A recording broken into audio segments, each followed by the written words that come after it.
তারপর ঢাকা ছেড়ে নিজেদের সারা দেশে বিস্তৃত করার পরিকল্পনা করে। তারা শিবিরকে শহর কেন্দ্রিক না রেখে শিক্ষা প্রতিষ্ঠান ও মফস্বল আর গ্রাম ভিত্তিক রাজনীতিতে বিস্তৃত করার পরিকল্পনা করে। এই বিষয়টি পরবর্তী সময়ে শিবিরের উত্থানের সবচেয়ে বড় টার্নিং পয়েন্ট হিসেবে কাজ করে এবং কয়েক দশকে এই সংগঠনটি দেশের তৃতীয় বৃহত্তম সুসংগঠিত ছাত্র সংগঠনে পরিণত হয়।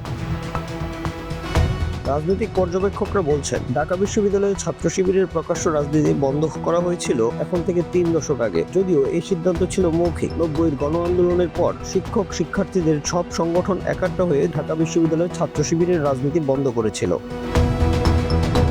ওই সময় ছাত্র শিবিরের সাথে জাতীয় পার্টির ছাত্র সংগঠন ছাত্র সমাজের রাজনীতিও বন্ধ ঘোষণা করা হয়েছিল। 80-র দশকে স্বৈরাচার এরশাদের সহযোগী জাতীয় ছাত্র সমাজ এবং সন্ত্রাসী কর্মকাণ্ডের কারণে ছাত্র শিবিরের বিরুদ্ধে ছাত্র সমাজ সবাই ঐক্যমত্যের ভিত্তিতে ঢাকা বিশ্ববিদ্যালয় ক্যাম্পাসে তাদের রাজনীতি নিষিদ্ধের সিদ্ধান্ত নিয়েছিল। আর মূলত তখন থেকেই সংগঠনটি ফের গোপন কার্যক্রম শুরু করে।